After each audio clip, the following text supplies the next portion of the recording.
Salut à tous les amis, bienvenue dans Ludo Gamer.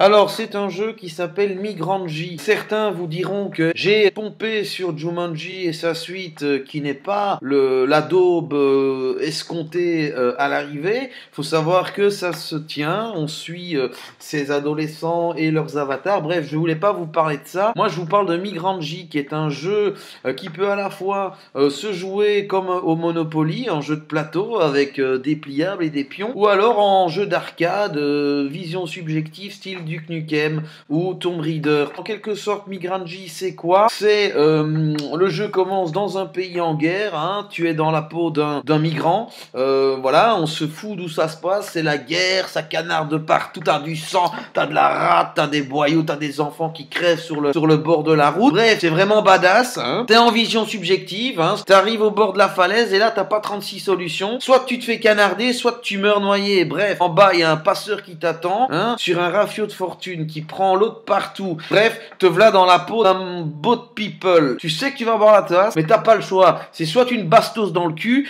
ou soit mourir noyé. En fait, c'est un passage qui va permettre de tester ton don de soi et voir si t'as de l'empathie envers ton prochain. Bref, soit tu laisses crever les autres, hein, par lâcheté pour sauver ta peau, ce qui après tout est humain, soit tu te donnes pour les autres. Bon, une fois que ton choix est effectué, bim, cinématique. À ce moment-là, bravo, tu rejoins la vieille Europe, hein, donc le vieux continent, cette vieille pute qui aime pas être trop prise en levrette, comme dirait Dussolier. Bon, mais là, ton calvaire, il est pas encore terminé. Pourquoi, hein? Parce que bon, Moussa, ouais, parce que le personnage s'appelle Moussa. On pourra faire 2-3 petits jeux de mots pourra avec le prénom, style allez viens Moussaillon, en route Moussaillon. Enfin, moi, je trouve ça toujours très drôle. Voilà, donc à un moment donné, t'as l'ellipse dans le jeu. Tu retrouves Moussa et d'autres de ses compagnons de voyage le long d'une aire d'une autoroute. Et là, en fait, ils doivent traverser sans se faire choper par les bagnoles qui sont lancées à plus de 120 km/h. Bon, donc là, il y a un fait, tu dois pas te faire choper ni par les bagnoles, ni par les flics. Il y aura aussi un passage, en fait, super drôle, histoire de faire baisser la pression. Les migrants arrivent et ils tombent nez à nez avec des mecs qui sont en train de s'enfiler à la queue leu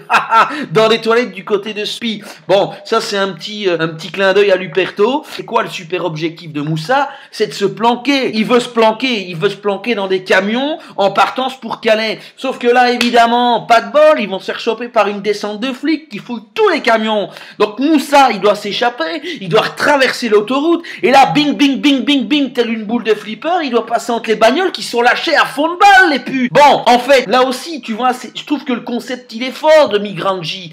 Bienvenue dans la peau d'un migrant. En fait, tu quittes un pays en guerre pour finir à slalomer comme une feuille entre des bagnoles lâchées à 120 km/h. Non, moi, je trouve que là, on frôle la tragédie grecque. Je trouve qu'il y a quand même quelque chose de l'ordre de l'énergie du désespoir qui te permet et qui te pousse à continuer, même si tu sais que tu vas crever. Voilà, bing, une fois que t'as passé le level, et là en fait tu t'arrives au parc Maximilien, donc de Bruxelles, c'est vraiment the place to be pour les migrants.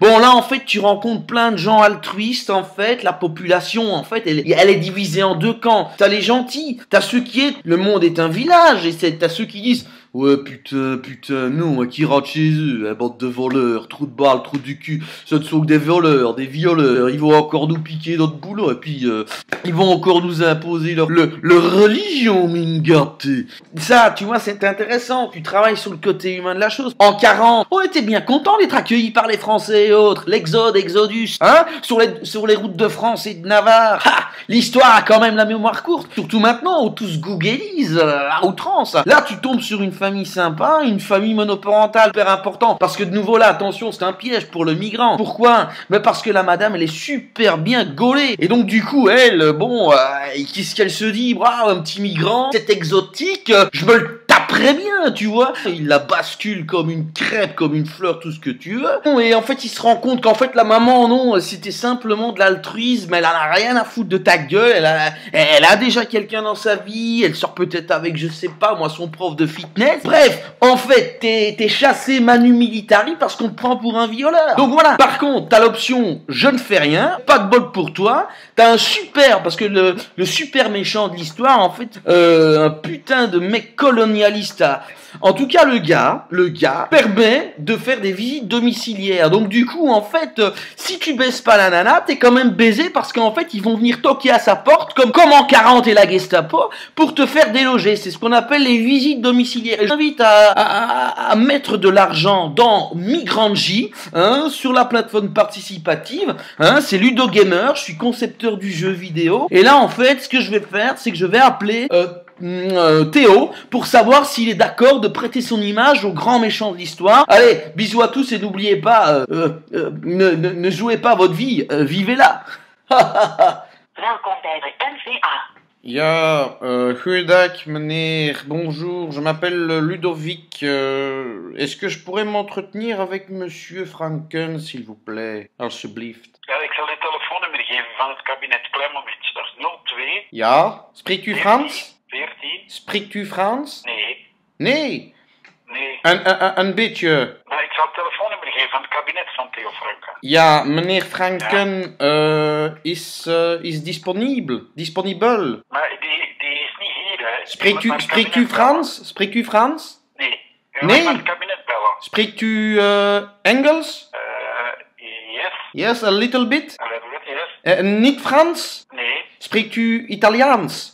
Ja, meneer. Portugees? U verstaat mij, hè. Dus Portugees? het kabinet, dat is het nummer 02... 02? Yes? 14... Oui? 21. Ja. Oké. Het is goed, meneer. Het is goed, meneer. En spreekt u Frans, hè?